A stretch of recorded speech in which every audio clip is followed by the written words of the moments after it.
Good evening, Transylvania alumni and friends. Welcome to our Pioneers Learn and Play week of our Pioneers Always series. I'm very excited this evening to present to you our panel on post-COVID-19 world. We have several distinguished guests here this evening doing the panel for you. I would like to remind you all that closed captioning is available, and this session is also being recorded, so we will be able to share it with other alumni who couldn't be here in attendance. You can also use the Q&A box throughout the evening to ask questions. And to start, I will introduce Robin Pritchard, who is our facilitator for the evening. Robin is a Transylvania alumna from the class of 1989. She has been back at Transy as the coordinator of pre-health preparation programs since 2017, and this past year she also took on a role of special assistant to the president for public health. In this role, she has led the university's COVID-19 pandemic response. Our panelists are Dr. Alan Bartley, who is a 1993 Transylvania graduate, holds his master's and PhD in economics from Vanderbilt University. He is the associate professor of economics and chair of the social studies department. Alan's area of specialization are microeconomics and public policy issues. Claire Doris Lloyd is a Transylvania graduate of class of 2011.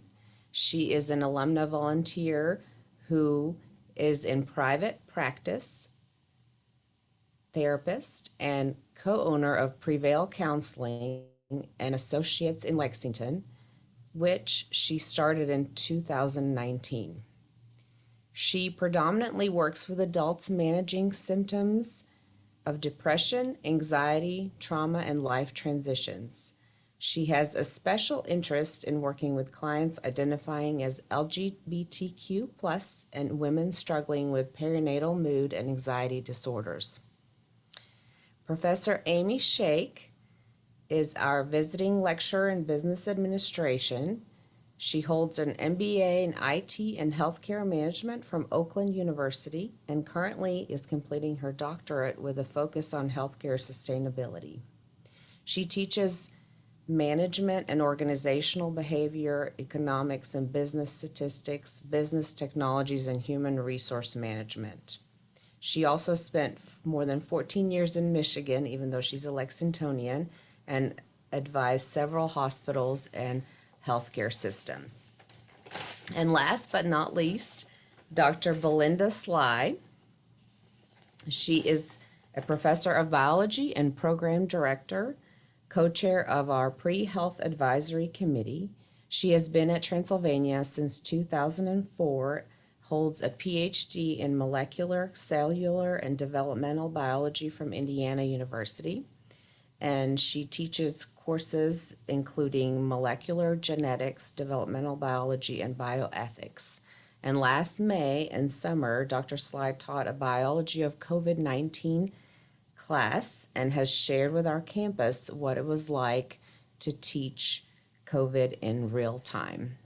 So I will turn this program over to our facilitator, Robin Pritchard, and I will be in the background to help with Q&A, but thank you all so much, and everyone enjoy. Thank you, Natasha. I am excited to be able to spend some time with some fellow alumni from Transylvania. And I want to start off tonight just by saying a word of thanks of all the support that I know personally I receive from our alums. Working in my position with pre-health students, our alumni are amazing in mentoring our students and leading and guiding them and directing them. And we are so thankful for all of you so much. I have just one brief story as we start thinking about Transy alums.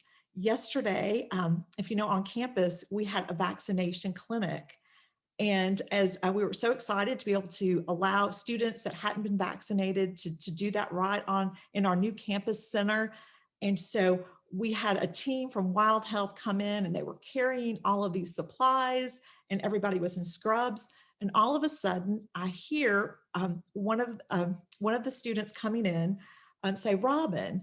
And I look around and it is one of our alumni who is a University of Kentucky Medical School student, Megan Quackenbush.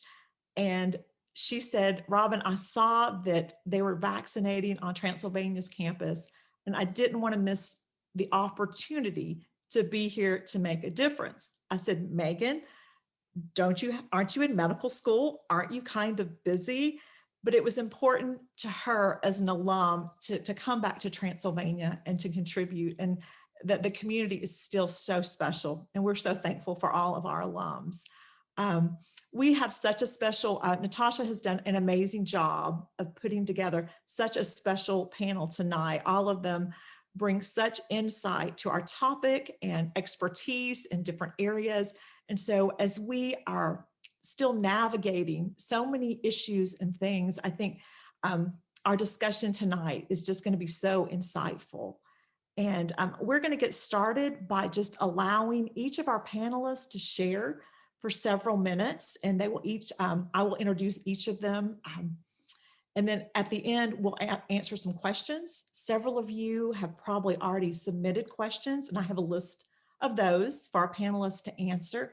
But I want to remind you, if throughout this session, if you think of a question, you can share that in our Q&A box, and we'll be glad to try to address that.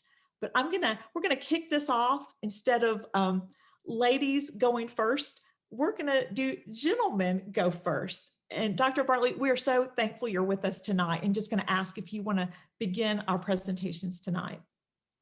Yes, I will. Thank you, Robin, very much.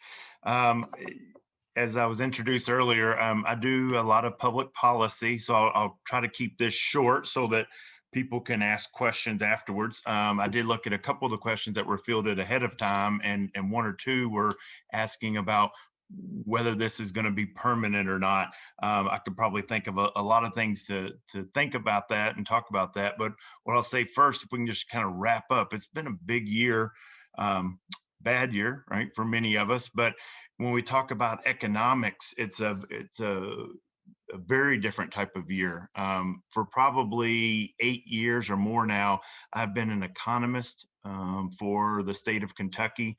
We have a constitutional mandate that in order for the legislature not to spend too much money is to have an independent group of economists, and I'm one of the 10 that comes up with how much we think the current laws that are written by the legislature will bring up in revenue, so that the legislature can then say, oh, that's how much you think we're going to bring in. Now we can spend it as we see fit, but not more. We brought in an emergency. We were brought in an emergency meeting in May. This is the first time in the 8 to 10 years I've been doing this, where we were brought in May to try to figure out what was going to happen before the end of the fiscal year, which was June 30th. They basically wanted to know this has upended the world so much. The state of Kentucky doesn't know what our revenues are going to be in the next month and a half, and we have to stay in budget. So we met, and it was a very scary time for many people to try to figure out what to do. We met again in December. So again, twice in 1 year is not common at all, to try to figure it out. And I say this to say these were the plans and what we were trying to figure out. For the last 8 to 10 years I've been doing this, we've been very close with our estimates. We were very far off, and we were very far off this time, thankfully, in the wrong direction. We, like many economists, thought the economy was going to completely tank, that revenues were going to go down very badly. And in fact, the state of Kentucky overall has done okay, but compared to what we thought we were going to be doing with all the unemployment and all of the businesses out of work, the state has brought in close to the same revenue that it did the years before. And again, this is one of the things I think is interesting is economists have to use language that other people understand, because we talk in a language that we barely understand. But when we want to try to explain it to others, we might talk about things like a V-shaped recovery or a U-shaped or an L-shaped, right? And the idea is, how quickly do we go down and how quickly do we come back up when we're in these terrible times? We actually came up with basically a new letter Maybe some of you have seen this before, but we started talking about the K-shaped recovery. And this has been a very interesting. In March of last year, the economy was doing great. We were at 4.5% unemployment, very low unemployment. A month later, we were at 15% unemployment in this country. In 1 month, millions and millions and millions of people were involuntarily laid off. In a month, it happened that quickly, right? Now, today, we're back down to 6%. So in a year, we're at what's usually considered a relatively low unemployment rate in a year. But we talk about a K-shaped recovery in the sense that some of us are on the K part, the capital K, going up, right? We have record high stock markets almost every day lately. Property prices are very, very high. Builders are going through the roof with all the projects that they have.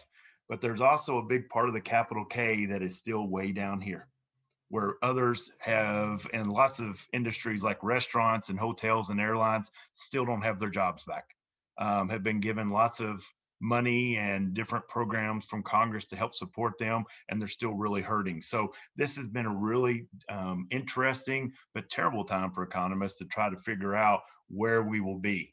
So maybe later on, if we talk more about this and we're interested in chats, we could talk more about where we might be. But I can tell you in a year, we have gone from a very low to, in many aspects, very well, good economy, but other aspects of it very poorly. So I'll sign off for now, and I'm happy to take more questions later. Thank you so much, Dr. Bartley. And we look forward to hearing from you more in a little bit. But I want to go ahead, and I know Claire has been on the forefront as a counselor. And also, I want to take just a moment to give a shout out. Claire is one of our alums. Also, her husband, Logan Lloyd, also an alum. He's also been on the forefront of COVID. He is a chaplain in UK hospital, and he has even worked on the COVID floor at times, I believe. So this family knows a lot and brings a lot to the table. And so I'm going to let Claire share with us. Thanks, Robin. I agree. We have definitely seen quite a bit, not as much as other folks. You know, Logan still did the whole thing coming home and changing in the back shed and not wearing the same shoes. It was definitely a transition for our family. But, you know, from my perspective professionally, it's been a transition for a lot of families.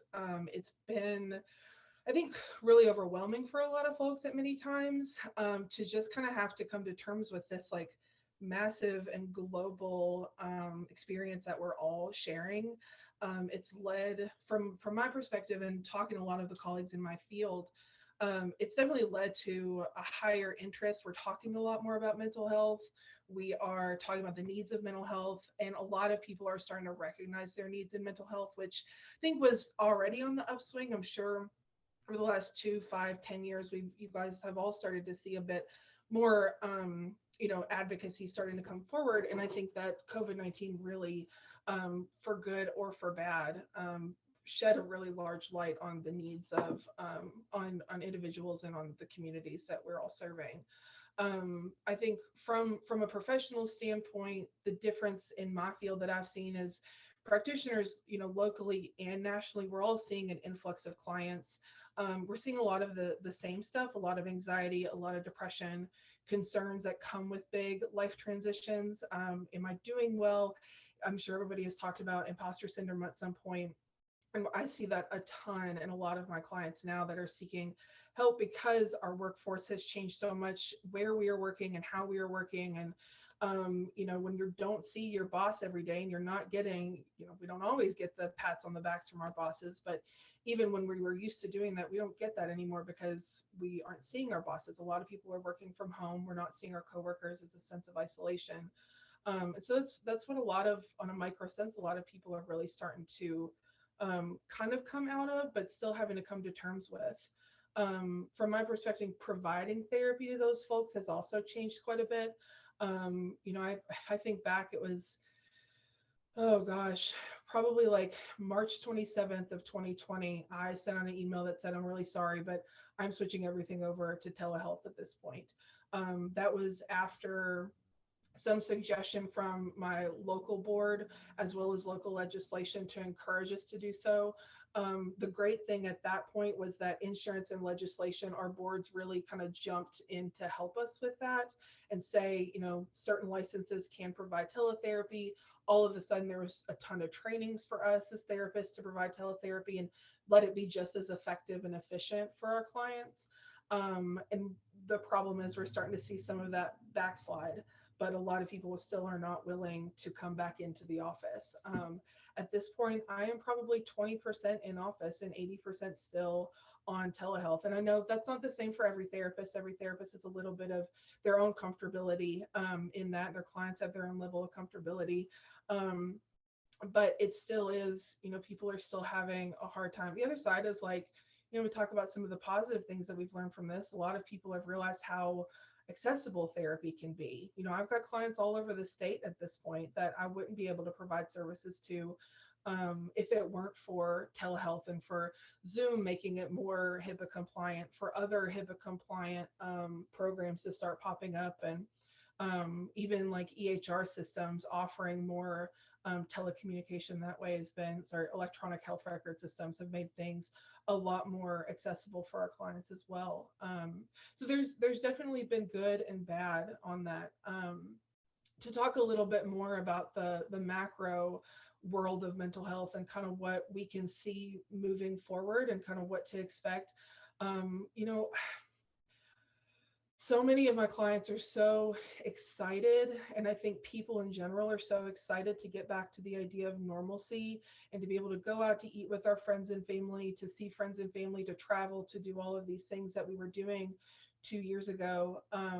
But a lot of people are also really, really scared of that, whether it's fears of those things of, once getting on an airplane wasn't a super scary thing unless TSA made you nervous, but up until this point we haven't worried about getting a deadly virus on an airplane. That wasn't even, everybody got their like colds or whatever, but there wasn't a fear associated with it. And not just travel, but being in large crowds, socialization in general. I mean, a lot of my clients that identify as introverts are like, I don't know, being at home has been really like unstressful. I've like gotten to get rid of a lot of these things. And now I'm being expected to jump back in with the exact same expectations that I had 2 years ago. And I don't know that I am ready to meet those expectations yet.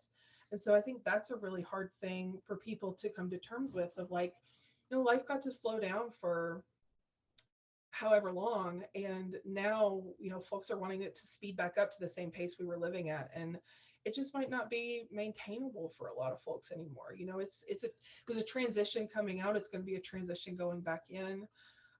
People are still scared of job loss, they're still scared of wage loss, they're still scared of maybe getting their jobs back but it not being the productivity that levels that it was before. I've got some clients who are like, I don't want to go back to normal, because the second we do, the numbers are going to rise, they're going to be quarantined again. And I don't think I can deal with that twice. I can't deal with being locked up in my house for that long. Like it's easier to just not get that expectation back. And so it's interesting to hear folks talk about the things that maybe we were frightened of before or did give us anxiety before, but we had learned so well to cope with it because it was just normal life, that now that some of that has been taken away, we're being reintroduced, and it's a scary thing, I think, for a lot of folks. But that paints kind of a scary, dreary picture, I think, too, though.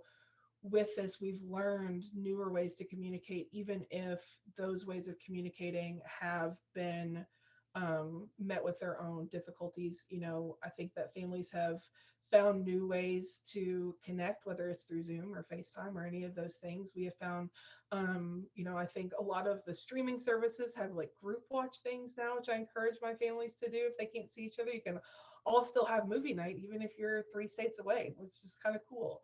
And so there's the good and bad sides to it, I think. But I think for the most part, the thing I've been finding myself talking to a lot of clients about is this idea of normalcy and what that's going to look like and what that's going to mean moving forward. And I think, I challenge a lot of them to maybe starting to redefine what normal is, and that, are we going to go back to what was an old normal, or do we need to be looking at a new normal, and how we can find comfort in that. Before I hand it off to our next speaker, there are a couple of statistics that I came across that I thought would be interesting just to kind of conceptualize the impact that COVID-19 has had on our communities up to this point. And the idea is that once you experience a mental health episode, whether that's depression, anxiety, a lot of stress from life transition, you are significantly more likely to experience that again later in life. So it almost primes your body. You've learned what that feels like. And so it's likely that we could feel this again. In 2019, 1 in 10 adults roughly were reporting active symptoms of depression and anxiety. Since the pandemic has started, I believe this was done. It's a Kaiser Family Foundation study that I'm looking at, but once I believe it was done in December of 2020, it went from 1 in 10 to 4 in 10. And then with young, exactly, a lot, yeah. And then, and that's reporting the anxiety and depression symptoms. But in young adults, that was so high as 56%. And so in the 18 to 24 range, our college students, the ones that a ton of my clients are that age, and the ones that all of us have contact with at this point, over half of them are experiencing some level of depression and anxiety. And a lot of that has to do with, the suddenness of losing their senior years or losing, their freshman years of college, which is supposed to be like the funnest time for, an 18-year-old. And then to challenge that too with, we don't even know the true numbers of how it's affecting minority folks and our underprivileged communities. And I would confidently suggest that those numbers are even higher, just because of the inequities that we all kind of face within our communities. And so, we've really experienced a collective trauma within our societies, within our communities, and I don't know that it's going to go away terribly soon. But I think as a positive point is we have experienced this together, and so it's not like our friends and families and our colleagues that we're talking to don't understand what we're talking about.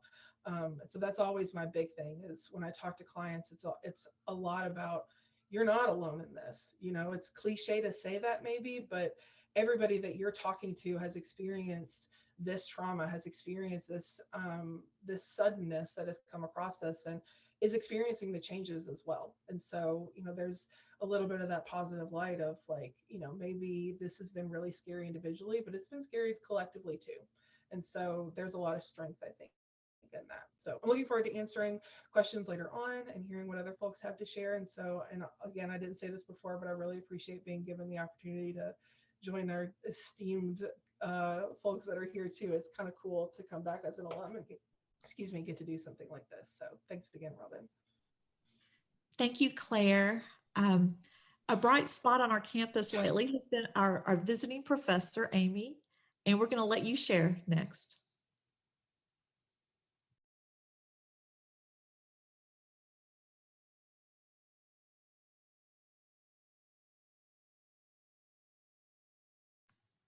I think we still have you muted, Amy. I'm so sorry. So I want to say thank you so much. I'm really happy to be here. I really appreciate it. And I'm so lucky to follow up Alan and Claire, because a lot that they said really applies to different aspects to business. And that's the department that I'm in at Transy, is the business department. My focus is management. But of course, business encompasses financial, it encompasses marketing as well. And I want to kind of point out some of those aspects as I talk more. I know that Alan talked about the K-shaped recovery, and I think that that's very fascinating, and I'll kind of touch on that as well. And that's part of what we talk about to the students on where do you see yourself in 10 years? What is your job going to look like? Is your job even going to be there? So when we talk about, like Claire used the term new normalcy, well, I think that that's something that we're all going to have to adapt to in all aspects of our life. So I have a short little PowerPoint. It's nothing elaborate, but it's just to remind me, because there were a few points I wanted to point out to everyone. So let me share my screen right now real quick.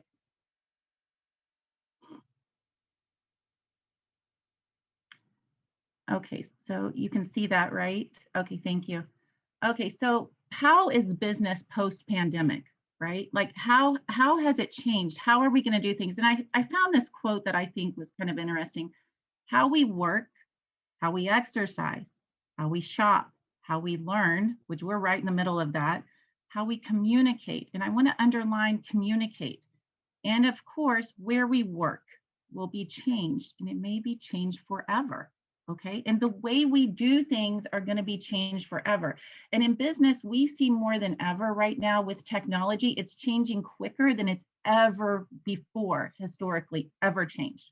There's new technology. Thank goodness we had the technology that we have now, that we can continue doing business, that we can work remotely from home, that we can teach remotely. I can't even imagine what it would have been like if we didn't have all of the technology that we actually have now. I mean, it would have been completely different. We would have, I feel like, even been shut off more, and businesses would have, of course, been affected even greater, right? So that was, I wanted to share that with you. A couple little things here. I'm just going to pick out some of these, but what has COVID done from a management point of view? How have managers had to kind of change how they manage? One thing is it has really stressed that we have to be flexible. Another word I would use, and I do stress a lot in courses, is adaptable. We have to be adaptable and we have to be flexible moving forward. And there's another word you'll hear a lot is resilient. How do we teach our workers to be flexible, adaptable, and resilient? Because I really feel like this has helped us see that we can adapt. We can be flexible. Yes, it may be stressful at times. It may be a huge learning curve, but we can, continue on. We can be resilient through things such as this. So even thinking about how do we manage people that have children at home? You've got a mom or a dad that has children running around, and they may be toddlers or they may be in K through 12, and you're trying to help educate them too, because maybe they don't really do well with virtual learning at those young ages. So, there's a lot of extra burden on families now too, even in those situations. So how can we be flexible with them, but still have productivity? And then again, we always emphasize, especially lately in business, innovation. Okay. How can we innovate? How can we innovate the way we work, the way we produce, and the different businesses moving forward? Another thing is, I think many people will know that they've really had to hone in on their digital skills at all levels. Okay, so that's something that's really going to continue with the digital age and with, innovation. Going on, what is a catalyst to reinvent the future of work? How do we motivate? Now, if I was in an office setting, I could do what we call management by walking around. You go around, you talk, hey, how are you today? Your manager is talking to you, and they observe you, how you're interacting with customers, how you're interacting with peers, right? How are your small teams working together? And you can see that and kind of start picking up on ways to motivate people. But when you're all working virtually, and if you don't, which many times you cannot, require individuals to show their face on Zoom, you can't even read facial expressions to even know, like, are they confused? Are they engaged? How are they interacting with each other? It's very hard to kind of build those things. So we've had to kind of introduce different ways of communication, different ways of motivating. And so all of that is kind of a trial and error as well as we're moving through this whole past year and forward. How do we build a sense of belonging? Okay, I'll talk to you something in a minute on another slide, how we used to do those sense of belongings. How can we do that now when we're all so separated, we can't get together? We do suggest things like at the beginning of Zoom, take 2 or 3 minutes just to kind of greet everybody, get to, how's your family doing, and this and that and so forth. But again, it's a wholly different challenge that we deal with. Even the monitoring, that's as well. Now we're looking more at the data analytics with the monitoring, looking at sales numbers and things like that, but you're still not there getting the feedback, firsthand necessarily from the people like we did before. One thing is training sometimes is a struggle. Now, I do like to say that we had already progressed in doing a lot of training exercises online or by videos, and people could go in and do training sessions, but some training is just more efficient in person. If you're in the medical field or you're working at a hospital, a lot of times you want to be having training in person with different aspects. And so that has been a real struggle on how we do that from a management point of view. Going on, I want to point there's a new fourth pillar that has kind of emerged, and it's even more going to be important, and we've been focusing on, and that's kind of what Claire has talked about as well. But we always talked about in business that we looked at the financial side. We also looked at the social side, and from like the HR departments, we look at how do we build a positive culture, sense of belonging. We look at the physical side. What are our health and wellness programs that we have in our organization? Now more than ever, we're having to focus on the mental aspects, not just the physical. So that has become very important, and especially over in Europe. And there was a program, Tackle Your Feelings program in Ireland and Australia, supporting role models, reinforce the message, it is okay not to be okay. And so they're showing that this is just as important and needs to be thought about as all the other three aspects we've really focused on in the past as well. The World Health Organization, and Claire can support this, they're seeing depression in all the countries. They're seeing higher anxieties, fears, worries, and everyone is just overstressed because of these new way of doing things. And then let me go on down. How do we show appreciation? This is kind of also building that social morale within the workplace. Lots of times you might have a potluck in the office that day and everybody bring in something, or you might have a big breakfast twice a year, okay? Or a Halloween, sometimes offices would have Halloween costumes, and we've done that at Transy too, or we all get together and we carve the pumpkins out front, right? So you're not really seeing people, it was a totally different type of carving pumpkins this last year. And then even at Thanksgiving, a lot of departments, et cetera, might have their Thanksgiving potlucks. So all of that, I've talked to lots and lots of managers and lots of people, and they say they really miss that.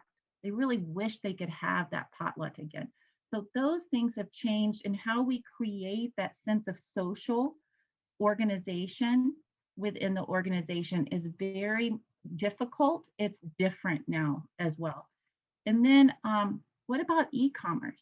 How we do shopping? I mean, yeah, Amazon was around. Everybody, you had tons of people that were Prime members even before COVID, but it has exploded, e-commerce. You really didn't have a choice a lot of times, whether you wanted to or not. So the first 6 months of 2019 had 266.84 billion was spent online.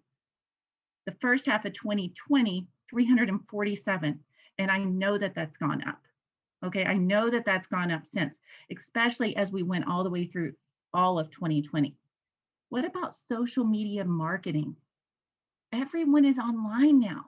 I mean, I'm in front of the computer all the time, more than ever, right? And you're even doing Zooms on your cell phones. I have students that do Zooms on the cell phones as well. And they'll be, God forbid, driving a car as they're Zooming class, honestly. But they're looking at social media. How we market has completely changed, and it's even pushed it. COVID has even pushed that further.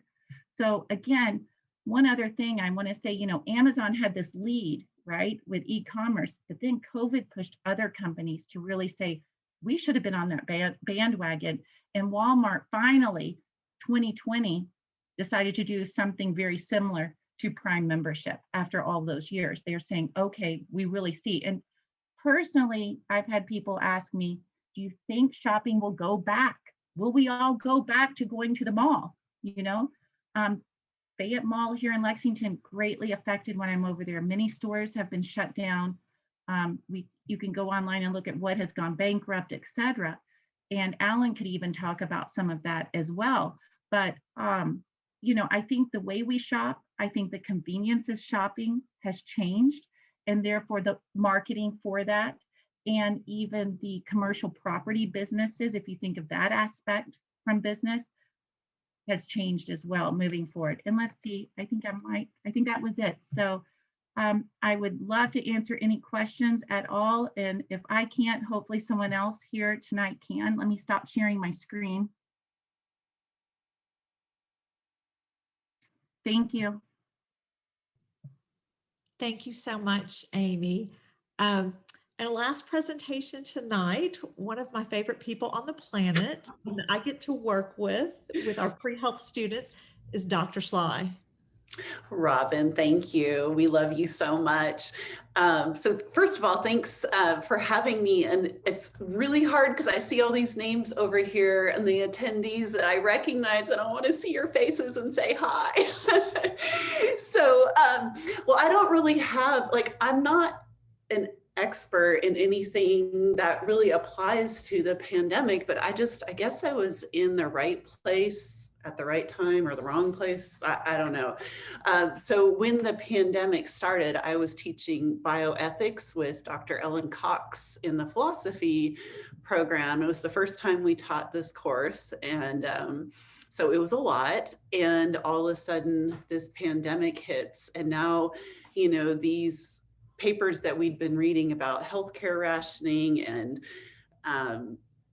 vaccine mandates, etc., all had a whole new meaning. So I got thrown into it that way. And then when my May term class, tropical ecology, going to Belize, got canceled, I decided we needed a biology elective. And I almost felt like it was my duty to provide a class where we were just going to, you know, learn as much about COVID as we could, even though it was going to be together. I'm not an epidemiologist. I'm a geneticist, a developmental biologist.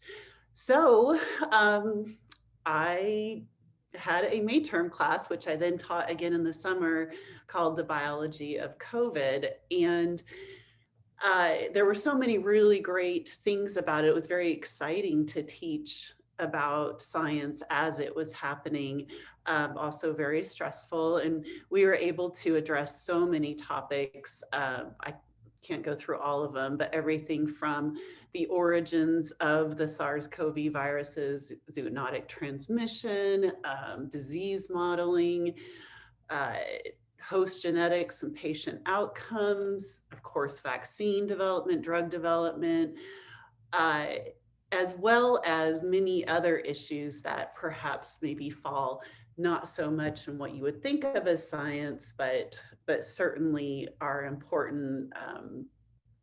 Anti-science sentiment, disparities in healthcare, history of pandemics, interdisciplinary studies, etc.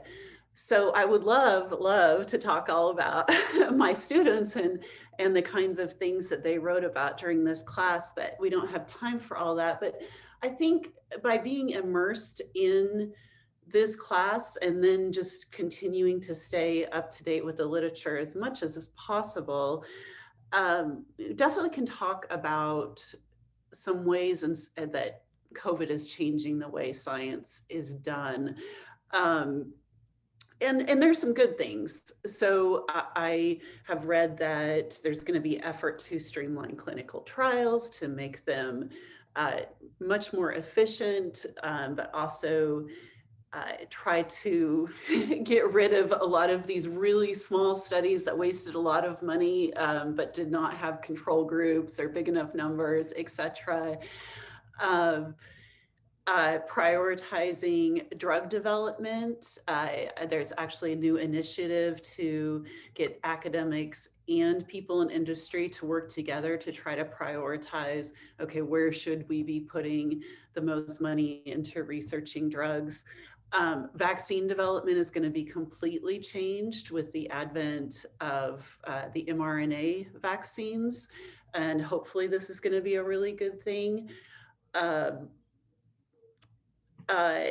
Yeah, more collaborations for sure. That's been something that has also been really exciting is, you know, people coming together from all kinds of fields to work on this problem, more sharing information before it is published. And once again, that has its drawbacks as well. But, you know, of course, there's going to be some negatives as well. You know, our country has long had issues with anti-science sentiment, and we unfortunately are seeing that now, and that could very much prolong this pandemic. I also, there's just some other practical issues. Many scientists have dropped what they're doing to work on COVID. Um, Even a recent Nobel Prize winner, I was reading an article about her, Jennifer Doudna, that said, they'd stopped all of their research and started working on different diagnostic tests, et cetera. But what it means is there's a lot of research that has been put on hold. And so we're going to be falling behind in other important areas of research, et cetera. And then, you know, all of the disparities that COVID has only enhanced are going to impact science.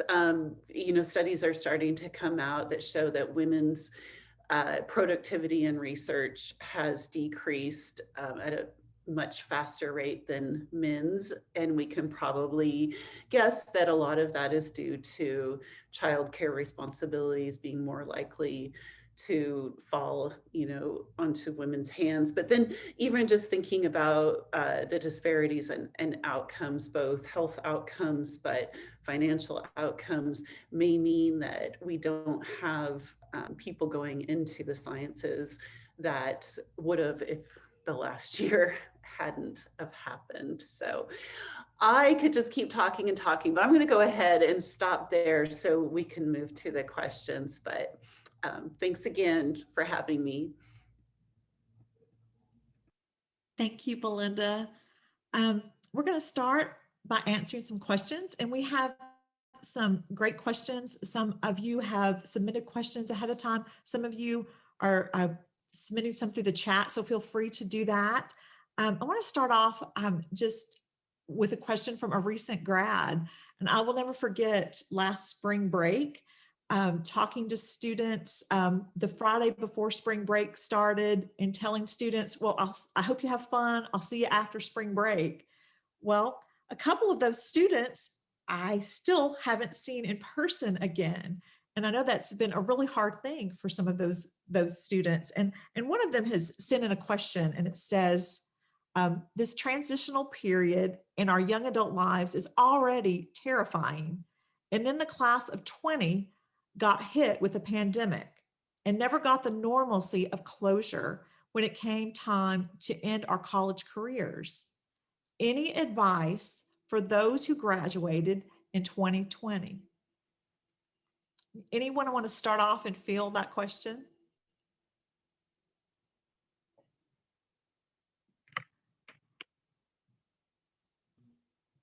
Claire? I don't care to jump in on this. So my first thing is you guys definitely are not alone in this loss of, I mean, there's a sense of mourning, of not getting your Transy senior week, or not getting the closure with your professors, and not getting the closure with a lot of your friends.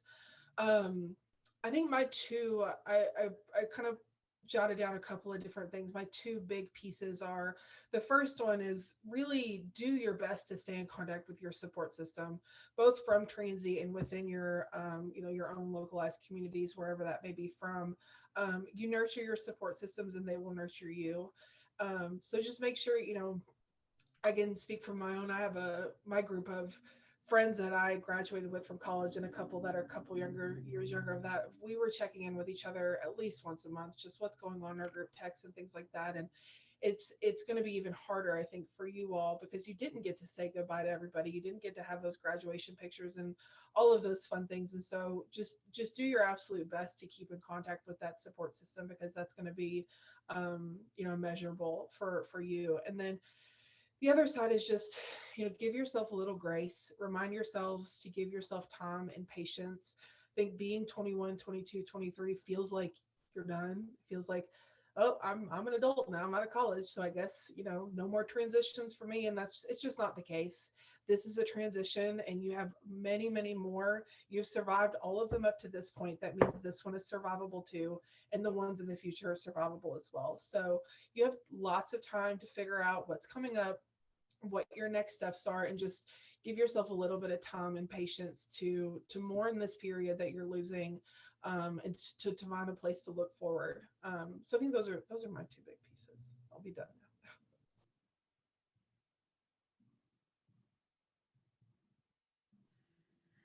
now. Also, let me move ahead to one of our next questions. And one of the next questions we have says, what are some of the long-term economic impacts COVID will have on day-to-day life? Well, I don't mind starting. I don't want to take up the whole time since I'm an economist, but the hard part is it's hard to know. It's hard to know where we would have been a year ago that it even happened, where we'll be now. As an economist, I usually don't focus on a lot of anecdotal, but I think speaking to non-economists, the anecdotal will help. There's a lot of things that probably all of us have read about. My brother and his wife live in Manhattan. They have been at a forefront of people moving out. So many of their friends and so on have now moved out to other places because they loved New York and Manhattan for what it could provide, a quality of life that they wanted. And now that people are working from home, they want to get away from other people. They're scared, as Claire has talked about. People are moving out. It is really changing a lot of the way that we work, a lot of the way that we view our work. I see a couple other questions in this chat about how we view things and how employers view us. A lot of people have stressed, as Claire has said, a lot, and a lot of people I think have found new freedom in a way that they hadn't intended and did not want to go through, in a sense of what's really important to them. And so I think we're going to see a lot of changes. More anecdotally, I have friends, again, I've seen actual studies on all these things. I have friends who are realtors who talk about that the way that we build homes, the way that we share spaces, whether it be in churches or in our workspaces. My partner's spouse, wife is an attorney, has been practicing every day since the pandemic, but has been in her office 2 blocks away 2 days, right? 2 days out of the past year. Who knows if her office will get rid of that space, right? But I've heard of other realtors that talk about spaces are really needed now because people want their more space to be able to spread out. So instead of it only being about how many people can we squeeze together, this idea of being able to work together, as Amy said, on Zoom and so on, many people have seen this. Many people despise it. Many people want to get away from it, but many people are also saying it's nice to be able to spend time with my family when I want to, but to work and to put in the hours as I see fit and to meet accordingly. So I think it may change a whole lot, but we've seen even after the recession of 2008, we had a big housing bust and housing came back big. So Americans oftentimes are really big on set and what they want. So it's really hard, I think, to know where we will likely end up.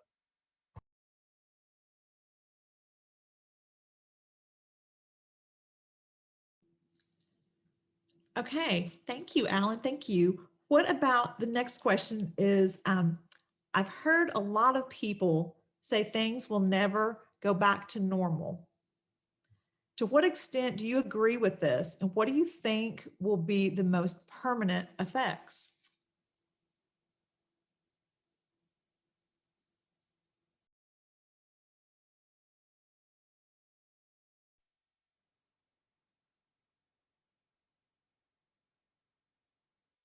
I'll go ahead and add in. You know, thinking about business again and the way we do business, I think certain businesses, of course, will change. But then other businesses really have, you know, you're talking about manufacturing, you're going to have to go back to doing manufacturing unless, you know, robotics take over more of the manufacturing. But certain, you know, healthcare, certain things are going to be more of staying the same. Okay. Now, Claire, okay, yes, I have several psychiatrists that are friends of mine, and they've gone to the telehealth as well. I asked them recently, prepping for this, I was like, are you going to be doing telehealth after COVID's over? And actually, 2 of them said, I'm going to offer it for out of town patients. I'm going to do 2 days a week telehealth, whether I go into my office or I do it from home. And I'm going to offer in person too, because some people will want the in person. Some people, it will be more, efficient for both of us just to do the telehealth. And it's perfect for therapy and psychiatry as well. So I think the different aspects, we will see some kind of go back to what we consider normal or the pre-COVID. And then other things are going to be changing. And one thing I wanted to add, what Alan was just saying about people working away from home, there's a new term called a digital nomad. That's a term we use. More people are digital nomads. If they have Wi-Fi, they have a hotspot, they have their laptop, they can travel all over the place. And even when COVID's over, they can travel all over the world, okay, to even be able to do their job. It may be a different time frame, right? They may have to get up early because they're meeting someone else somewhere else, but also just that I think that we're going to see that more with certain types of jobs. Robin, I was going to jump in too, if that's okay. I think it's kind of like what I was saying earlier. I think from an interpersonal perspective, the idea of normalcy is just going to have to be challenged. I think the idea of normal for a lot of us that would be called to mind was we just get to go back to, no social distancing, no masks, no vaccinations necessary, things like that. And I think the reality is we probably won't go back to that idea of normal. And I think that, every generation has experienced some level of trauma. I think lots of generations are identified. For mine, it was 9/11. I think you can argue that we never got back to a pre-9/11 normalcy, but what we then knew in 2006 was pretty normal. And so I think it's just, this is part of our society evolving. This is part of our society kind of changing. And so I think, yes, we will get back to normal, but that definition of normal is going to have changed. I feel like that's a little bit of a non-answer, but I do think that, like, in some sense, this is always going to be collectively called to mind of the pandemic of 2020.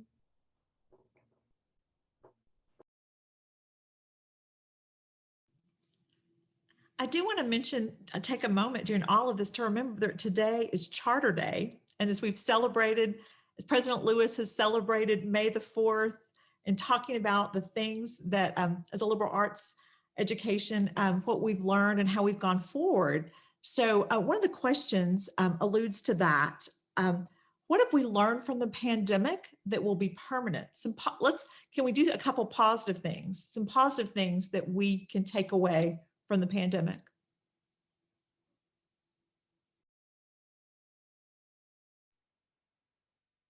I think we're survivors. I think we are adaptable. I think we can face challenges.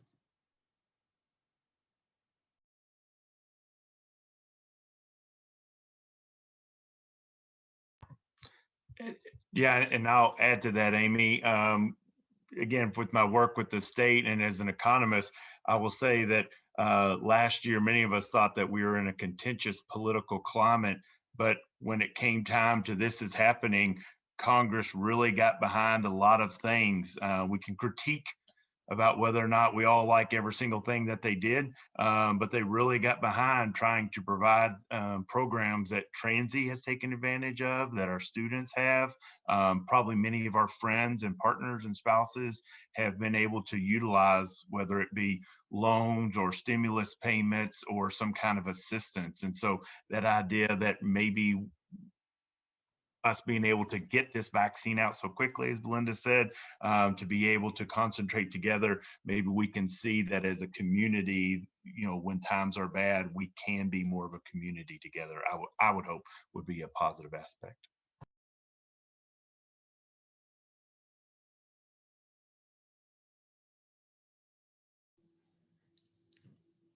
Another question says, since mental health has been such a part, an issue during the pandemic, will we prioritize mental health in a different part of our wellness? Claire, can you want to do that one? Yeah, I sure hope so, is the big answer. I definitely have heard from a lot of people that folks that sought out mental health during the pandemic, now they're telling me, I'm so glad I did this 6 months ago. So glad I did this a year ago. From a very micro standpoint, I think that folks that really tried to take charge of their mental health and realizing how quarantine and the pandemic were really affecting them. They're the ones that are really kind of reaping the benefits of seeking out that help now. I think if anything, we're talking more about it. We're more aware. There's lots of advocacy against, the idea of isolation, the idea of socialization, and how important those things are to us. And so I think that's a little bit more of our society starting to have better conversations about mental health. I will argue that, we still have so many different subsects of our society that still don't have equitable access to good mental health. A lot of impoverished places, a lot of Eastern Kentucky, a lot of Southeastern Kentucky, a lot of our Black community still has a lot of fear about seeking out professionals in the mental health community. It's still very hard for clients that identify as LGBTQIA to find good providers that are open and willing to listening to their stories and, not trying to change their narratives. And so I think on two sides that, yes, we are getting into a more stable and more willing to have these conversations and for folks to feel more comfortable in seeking things out. But I also think that we have a long way to go to make that equitable, if that makes sense.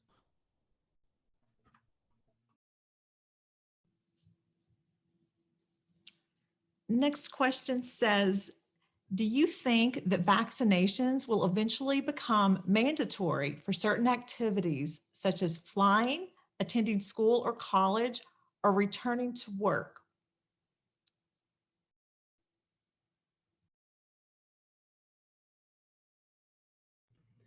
Robin, I saw that question and I wondered if you might be a good person to answer it with your position at Transy these days. I mean, I know that we've all been seeing in newspapers, this discussion, but I don't know if you could say anything about what other colleges are doing or.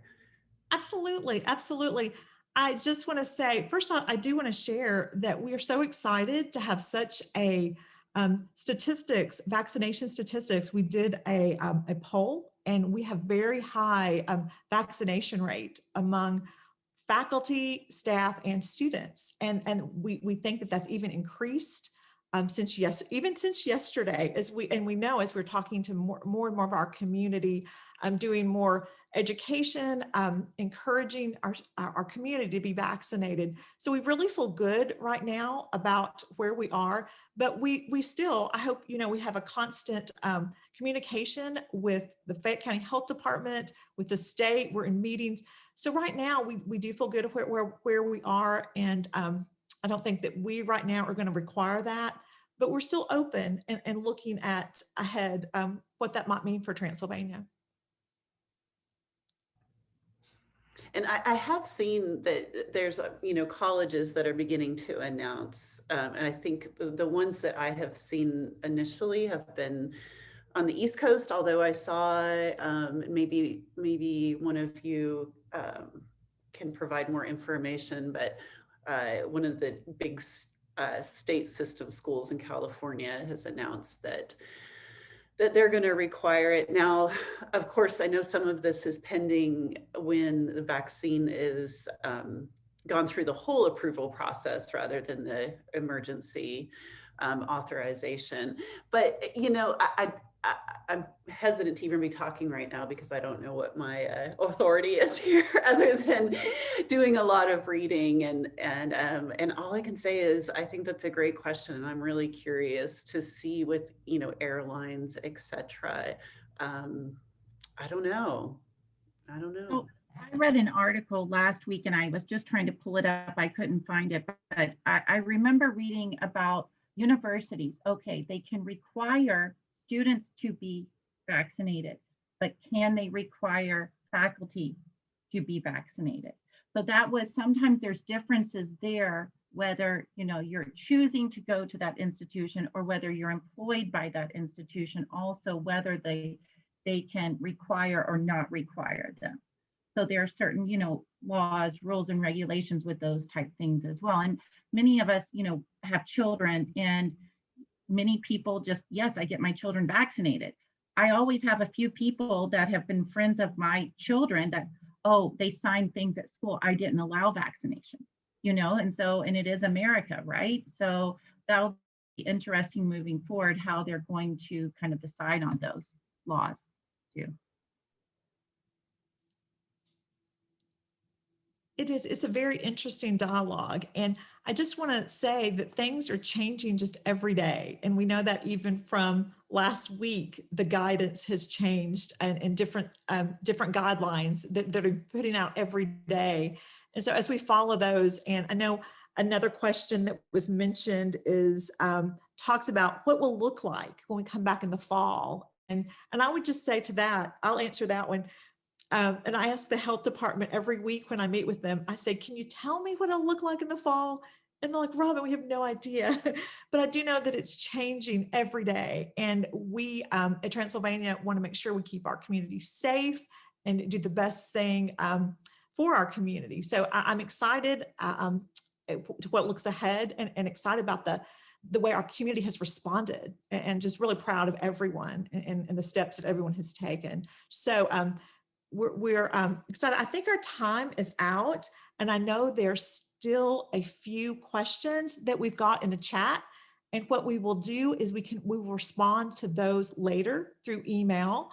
And just want to say we are so thankful for everyone for coming out tonight and taking time out of their day to join us. And we echo again that we're so thankful for all of our alums, and thank you so much for this panel.